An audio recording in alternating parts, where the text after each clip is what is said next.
जय हिंद। जैसा कि हम आपको पहले ही पढ़ा चुके हैं और ये वीडियो नंबर 3 है। वीडियो नंबर 2 के अंतर्गत आपने देखा कि दो अवयवों का आपस में गुणनफल कैसे करते हैं। और गुणनफल के लिए आपको याद होगा कि दो अवयवों का पहले क्रम चेक करते हैं। क्रम चेक करने के बाद यदि उनकी पेयर बनती है, अंदर बॉन्ड बन के तैयार होता है, या पहले अवयव में स्तंभों की संख्या और दूसरे अवयव के पंक्तियों की संख्या यदि बराबर है, तब तो उनका गुणा संभव है, अन्यथा उनका गुणा संभव नहीं है। इसलिए हो सकता है BA और AB निकल आए, BA न निकले, या BA निकल आए, AB न निकले, और दोनों के मान बराबर हो भी सकते हैं, नहीं भी हो सकते हैं। तो आगे इसी तरीके से अब क्वेश्चनों पर देखेंगे। क्वेश्चनों को देखेंगे। क्वेश्चन नंबर 1 दिया जा रहा है, मैट्रिक्स दी गई है A बराबर 2 3 4 5, B बराबर 8 9 6 और 7। तो फर्स्ट पार्ट 4A का मान ज्ञात कीजिए, सेकंड पार्ट 5B का मान ज्ञात कीजिए, थर्ड पार्ट 2A + 3B ज्ञात कीजिए। इन मानों को आपको ज्ञात करना है। और यहां आपको दो मैट्रिक्स A तथा B, जो मैट्रिक्स A है वो भी 2x2 की है, जो मैट्रिक्स B है वो भी 2x2 की है। हालांकि 2x2 की ना होकर 3x2, 2x3, 3x4 ऐसा भी हो सकता है, लेकिन फिलहाल यहाँ जो मैट्रिक्स जो दोनों दी जा रही हैं वो दोनों ही मैट्रिक्स स्क्वायर मैट्रिक्स दी गई हैं, वर्ग अवयव के रूप में लिखी हुई हैं। तो देखते हैं फर्स्ट पार्ट के अंतर्गत जो पूछा जा रहा है वो पूछा जा रहा है 4A का मान, 4A। तो 4A अवयव दिया गया है 2 3 4 5।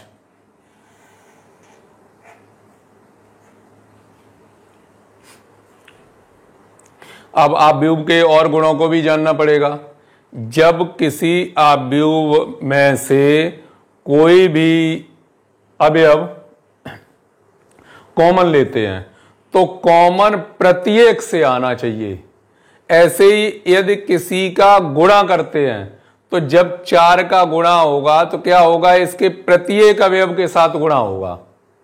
ऐसे ही इसके आगे वाला चैप्टर जब डिटरमिनेंट पढ़ेंगे तो डिटरमिनेंट की एक अलग कहानी है सारिक की, कि गुणा करते हैं तो किस तरीके से करते हैं, कॉमन लेते हैं तो किस तरीके से लेते हैं। लेकिन यहां गुणा करने का जो रूल है वो सिंगल, जैसे 4 एक अदिश राशि का आप गुणा करते हैं तो इस अदिश राशि का गुणा प्रत्येक अवयव के साथ होगा। 4 का गुणा 2 के भी साथ होगा, 4 का गुणा 3 के भी साथ होगा, 4 का गुणा 4 के भी साथ होगा, 4 का गुणा 5 के भी साथ होगा।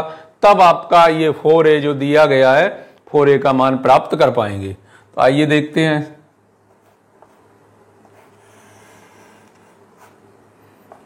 चार का गुणा किया 2 के साथ तो इंटू का चिन्ह लगा दिया।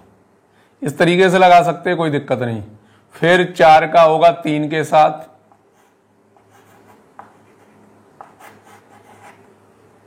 4 का होगा 4 के साथ, और 4 का गुणा होगा 5 के साथ।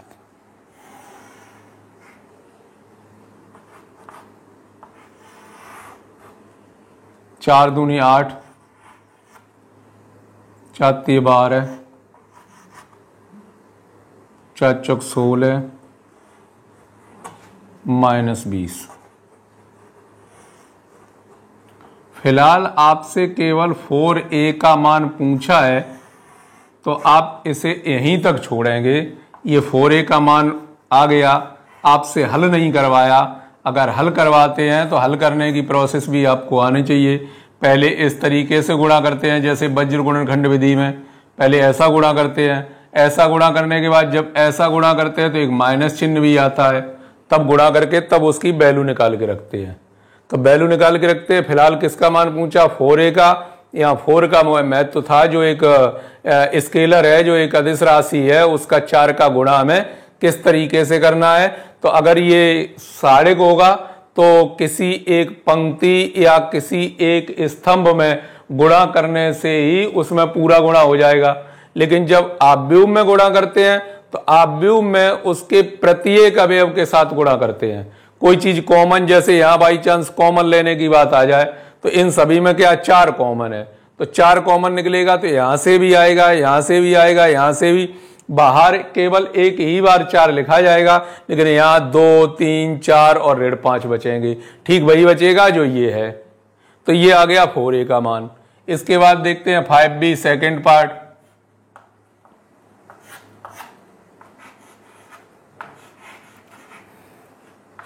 5b 5, और जो b वाला अवयव दिया जा रहा है वो कितना है 8, 9, 6 और 7।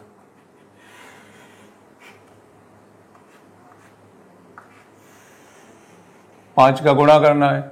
5 का गुणा पहले किसके साथ होगा 8 के साथ होगा, फिर 5 का गुणा 9 के साथ होगा, फिर 5 का गुणा 6 के साथ होगा, फिर 5 का गुणा 7 के साथ होगा। इस तरीके से गुणा किया, गुणा करके क्लियर किया, कितना बना देख लीजिए। 8 पंजे 40,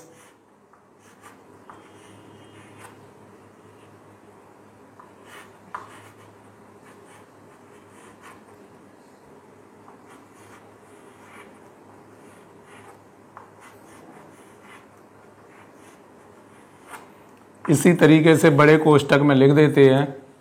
बड़े कोष्टक में अब क्या होता है, अगर आप इसे इस तरीके से खड़े डंडों के रूप में लिखते हैं केवल मॉडुलस के रूप में, तो फिर यही माना जाता है कि आपने ये आव्यूह नहीं लिखा, किसे लिखा साड़िक को लिखा। और बाई चांस इस तरीके से भी, हालांकि छूट है, आप किसी भी तरीके से लिख सकते हैं, लेकिन अगर ये छोटे कोष्टकों में लिखा डबल छोटे कोष्टक लगा के, तो फिर ये बीएससी में सीक्वेंस किस तरीके से लिखा जाएगा। सीक्वेंस लिखने का तरीका है तो एक भटकने का प्लान रहता है कि अगर हम मॉडुलस का चिन्ह लगाते हैं तो हो सकता है सामने वाला हमारा साड़िक समझेगा, अगर हम छोटा कोष्टक लगाते हैं तो सामने वाला उसे सीक्वेंस समझेगा, अनुक्रम में क्या क्या आता है। तो इस वजह से आव्यूह को हमेशा बड़े कोष्टक के अंतर्गत लिखते हैं। तो ये किसका 5b का मान प्राप्त हो गया। 5b का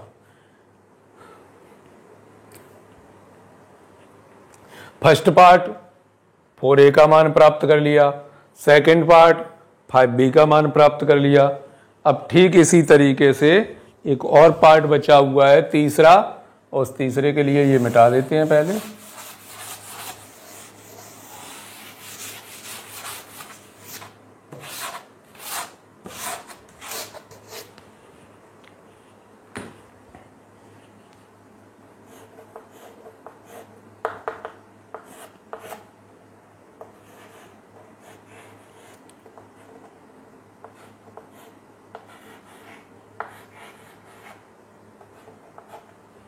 टू ए प्लस 3b का मान चाहिए। जब 2a प्लस 3b का मान चाहिए तो 2a आव्यूह कितने का है 2, 3, 4 ऋण 5 प्लस 3b कितना है 8, 9, 6 और 7।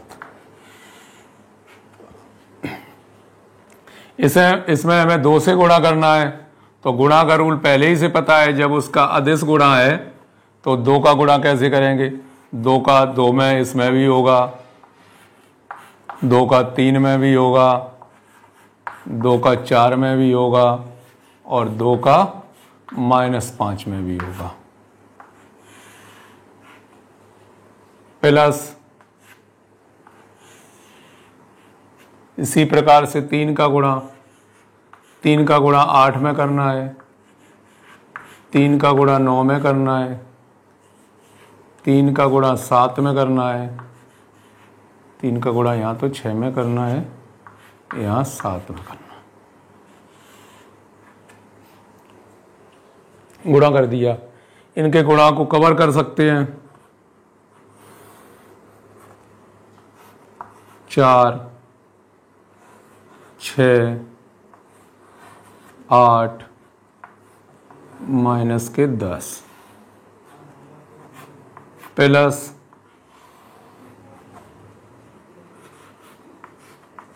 24, 27,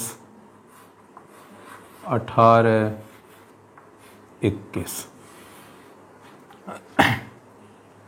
अब जैसा कहा नहीं है कि जुड़ता कौन कौन है, तो जुड़ता कौन कौन है गांव की स्थिति में देखें। गांव में तो अब तो धीरे धीरे थोड़ा बहुत सब सामाजिक हो रहा है एक तरह से, हर कोई हर किसी के जगह खाने चला जाता है। पहले क्या था कि जातियों जैसा एक सिस्टम बना हुआ था कि जो समाज जुड़ता था वो एक निश्चित जाति का जुड़ा समाज में। तो ऐसे ही जो इसका क्रम है, अगर वही इसका क्रम है, ये 2/2 का है और ये भी 2/2 का है, तो वो आपस में जुड़ सकते हैं। ये 2/3 का है, ये भी 2/3 का है, तब भी आपस में जुड़ सकते हैं। तो अगर वो बिल्कुल समानता एक रूपता रखते हैं, अगर वो समानता रखते हैं तब भी वो आपस में जुड़ सकते हैं। तो यहाँ एक दूसरे में समानता है और समानता होने के कारण ये आपस में जुड़ेंगे। तो किस तरीके से जुड़ेंगे? 4 जुड़ेगा 24 में, दूसरा दूसरे में जुड़ेगा,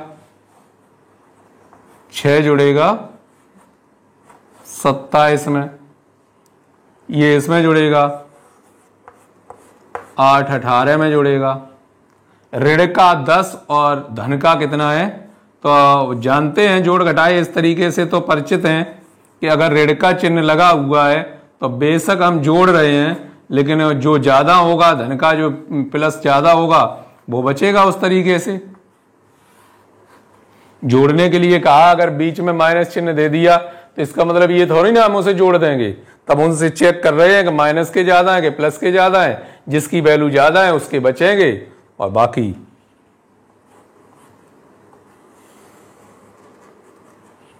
10 वो 4 और 24 28 तो ये हो गए, 6 और 27 33 हो गए, 8 और 18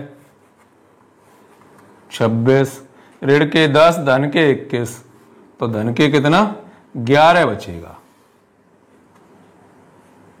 धन का बचेगा 11।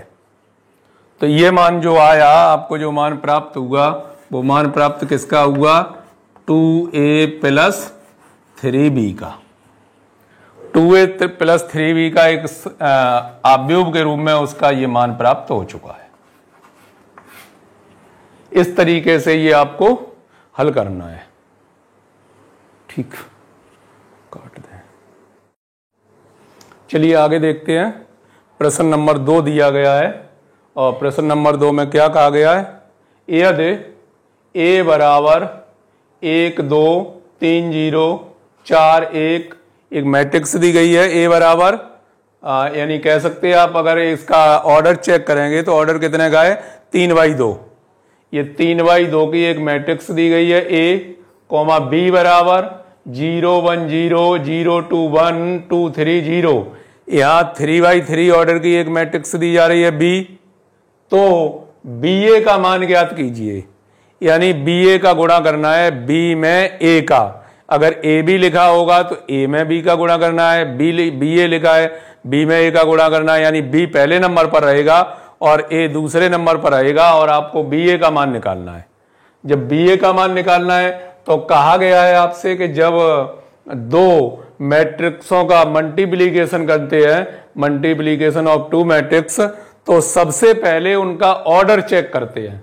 ऑर्डर चेक करते हैं, या आप एक और दूसरी भाषा में कह सकते हैं, दूसरी लैंग्वेज में ये कह सकते हैं कि पहले आव्यूह के स्तंभों की संख्या और दूसरे आव्यूह के पंक्तियों की संख्या यदि बराबर है तो ऐसी कंडीशन में गुणा संभव है। तो देखेंगे इनका गुणा संभव है, बी ए का मान निकाला जा सकता है या नहीं निकाला जा सकता है। तो पहले तो इस पर विचार करना है। वो बी ए पूछा जरूर है उसने, लेकिन बी ए ज्ञात कर भी सकते हैं या नहीं कर सकते हैं। तो इसके लिए सबसे पहले उसका ऑर्डर चेक करेंगे, पेयर बन पा रहा नहीं बन पा रहा है, उसका बॉन्ड बन पा रहा है कि नहीं बन पा रहा है, और अगर बॉन्ड बन के तैयार हो पा रहा है तो निश्चित रूप से हम उसका गुणा कर सकते हैं।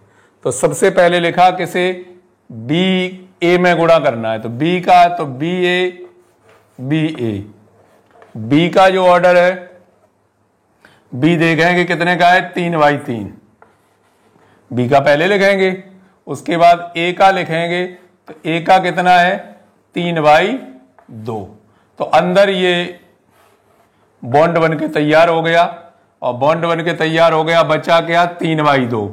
अर्थात गुणा करना संभव है। हम बी ए का गुणा कर सकते हैं। इन दो बी में ए अवयव बी ए का गुणा करके उनका मान निकाला जा सकता है। 3/3 का पेयर बन गया, अंदर बॉन्ड बन के जब तैयार हो गया तो बचा गया 3/2। और जो आंसर मिलेगा वो आपको, जो अवयव, जो उत्तर प्राप्त होगा उसका ऑर्डर निश्चित रूप से कितना, 3/2 का होगा। तो बी ए सबसे पहले लिखेंगे बी वाले अवयव को, बी पहले दिया गया 0 1 0 0 2 1 2 3 0। बी को लिखा, उसके बाद लिखा ए को, 1 2 3 0 4 और 1।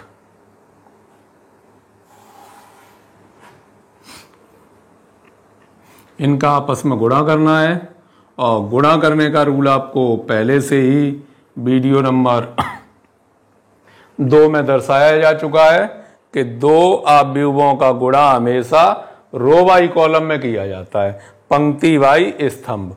तो पहले की पंक्ति दूसरे का स्तंभ, पहले की पंक्ति फिर दूसरे का दूसरा स्तंभ, फिर पहले की दूसरी पंक्ति फिर इसका स्तंभ। इस तरीके से क्रम से गुणा करेंगे। तो पहले का पहले में 0 × 1 धन 0 1 × 3 धन 0 × 4। ये पूरा एक मिला, एक एलिमेंट तैयार हुआ। जब एक पंक्ति का एक स्तंभ में गुणा किया तो पूरा एक एलिमेंट आया। अब इसी का दूसरे में 0 × 2 1 × 0 0 × 1।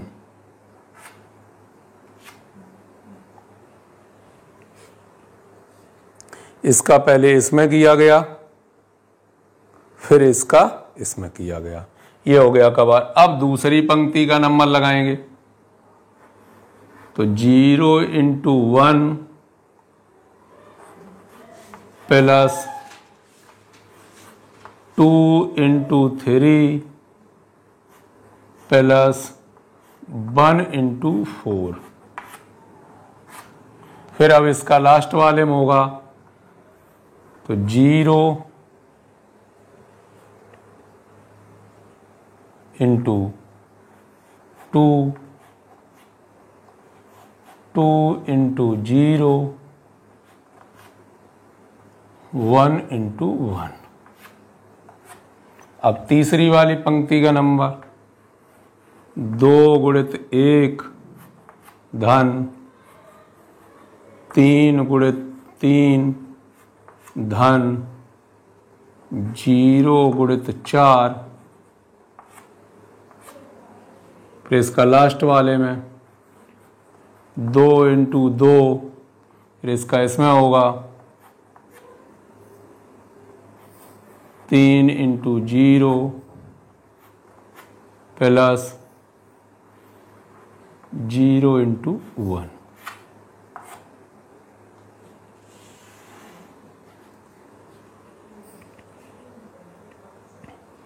इन्हें आपस में जोड़ लीजिए, कितने हो गए हैं?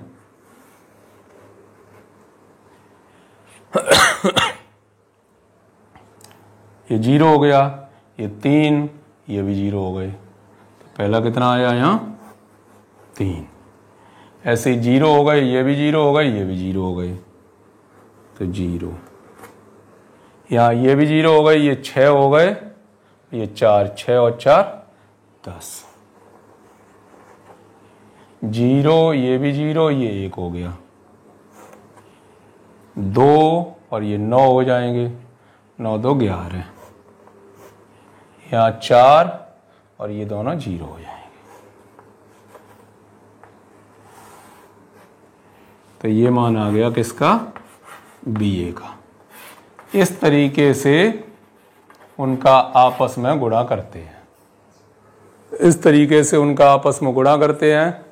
आप इसी को चेक कर सकते हैं, क्या इसका AB भी निकालना संभव है? AB निकलेगा नहीं निकलेगा? और अगर AB निकलेगा तो इसके बराबर आएगा या इससे अलग आएगा? क्यों लास्ट में हमेशा ऐसा करने के बाद A बराबर B बराबर, तो BA ज्ञात कीजिए और सिद्ध कीजिए कि AB is not equal to BA। इस तरीके के पार्ट BSc में आते रहते हैं कि सिद्ध करने के लिए ये इसके बराबर है या नहीं है। तो बराबर उसे चेक करने के लिए क्या करना पड़ेगा? अब यहाँ पर AB का ऑर्डर चेक करना है। यहाँ चेक करेंगे, AB का मान निकालेंगे। तो AB का मान निकालेंगे, A का ऑर्डर कितना है? जो A का ऑर्डर है वो कितने का है? 3/2। 3 पंक्तियां हैं और 2 स्तंभ है, 3/2 का। ये कितने का है? 3/3 का। तो यहां आप देखेंगे, यहां पेयर नहीं बन पाई।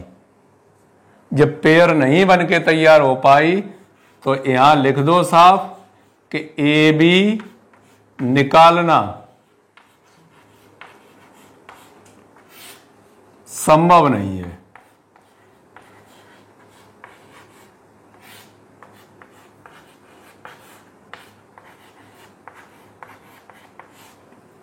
AB निकालना संभव नहीं है। तो BA का मान तो निकल आया, BA का मान निकल आया, लेकिन AB का मान निकालना संभव नहीं है। और इनके जो मान हैं जैसे BA का, इससे और आगे हल करने की कोशिश नहीं करेंगे। जहां मैट्रिक्स बन के तैयार हो जाएगी बस मैट्रिक्स पर ही छोड़ देंगे। क्यों? ये जो पहला बंद करके ऐसा गुणा करते ऐसा गुणा करते, ये तो रूल किसका है?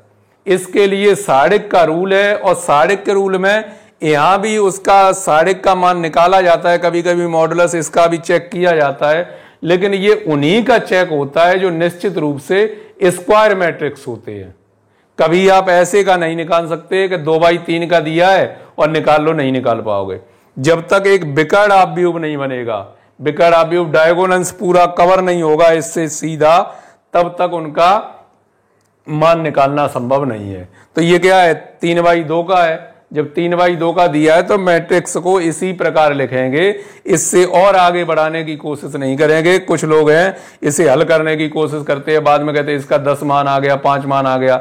चलो अब ठीक है, यूपी बोर्ड हो चाहे वो CBSE बोर्ड हो, आपको सुविधाएं दी गई हैं। आपको सुविधाएं ये दी गई हैं कि जो मार्किंग की जाती है वो स्टेप वाइज मार्किंग की जाती है।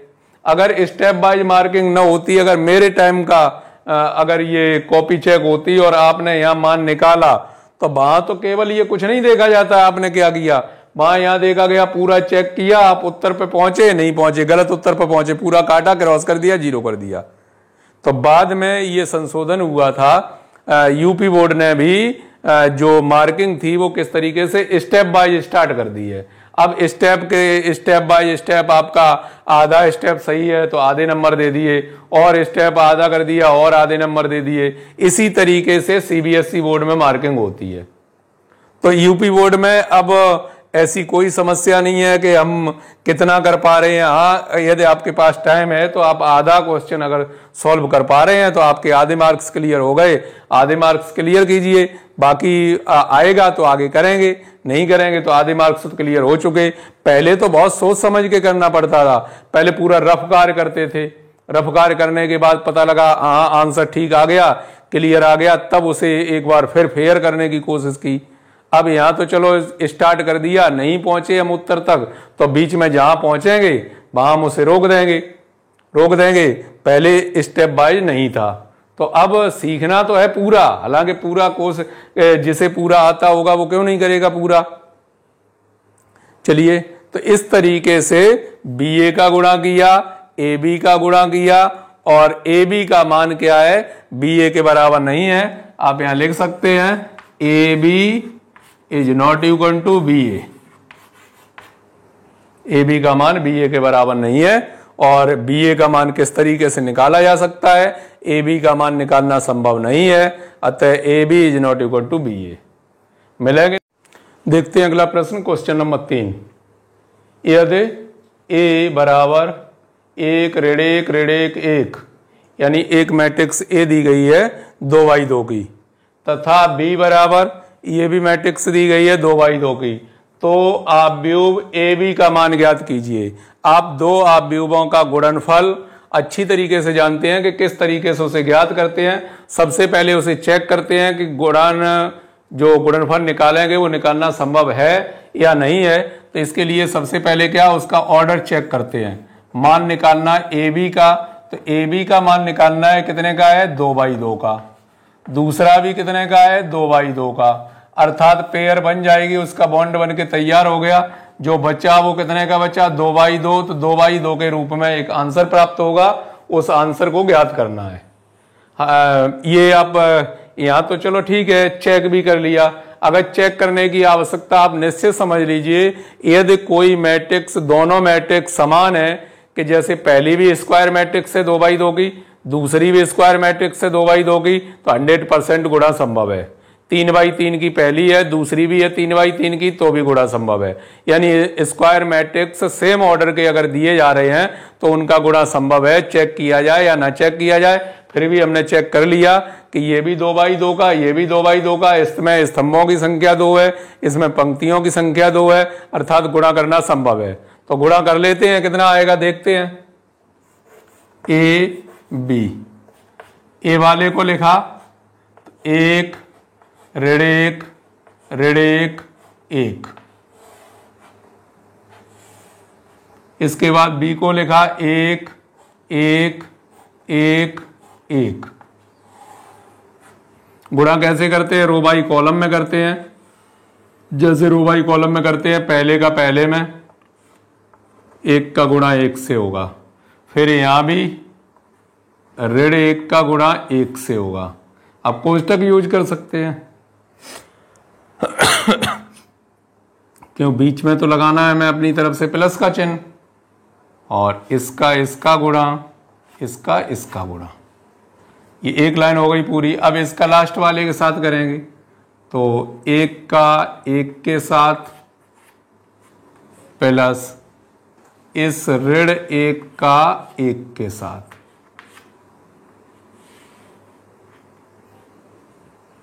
एक का किया, फिर ऋण 1 का किया, फिर इसका इसके साथ किया, फिर इसका इसके साथ किया।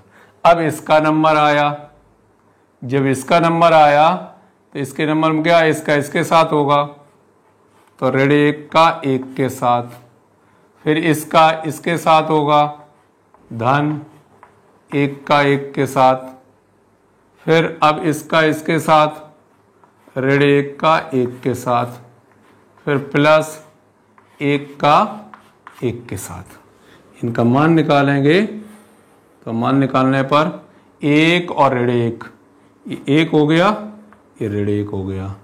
यहाँ देखेंगे तो यहाँ भी ये 1 हो गया, ये ऋण 1 हो गया। ये देखेंगे तो ये ऋण 1 हो गया, और ये धन का 1 हो गया। यहाँ देखेंगे तो ये ऋण का 1 हो गया, ये धन का 1 हो गया। और इन्हें आपस में जब सॉल्व किया जाए, तो सॉल्व करने पर आप क्या पाएंगे कि ये भी 0 आया, ये भी 0 आया, ये भी 0 आया, और ये भी 0 आया। तो ये बनके तैयार हो गई है क्या, शून्य मैट्रिक्स। शून्य मैट्रिक्स, इसे जरूर कभी कभी इस तरीके से इस रूप में लिख देते हैं, ओ बना दिया 0 बड़ा सा, तो ये लगा जो इसका मान होगा वो कितना होगा 0। तो ये शून्य मैट्रिक्स प्राप्त हो गई। इस AB का गुणा किया तो शून्य मैट्रिक्स प्राप्त हो गई। इस तरीके से दो मैट्रिक्सों का आपस में गुणा करते हैं। ठीक 2 की तरह 3 आ जाए तो 3 का भी ऐसे करते हैं, पहले 2 का कर लेते हैं, जब 2 का होके कवर हो जाएगा तब उसे तीसरे में करेंगे, जैसे कि सहचार नियम जिस तरीके से पालन करता है। पहले 2 को जोड़ लिया, जोड़ने के लिए क्या, पहले 2 को जोड़ लिया फिर उसमें तीसरा जोड़ लिया, या लास्ट वाले 2 पहले जोड़ लिए उसमें पहला जोड़ लिया।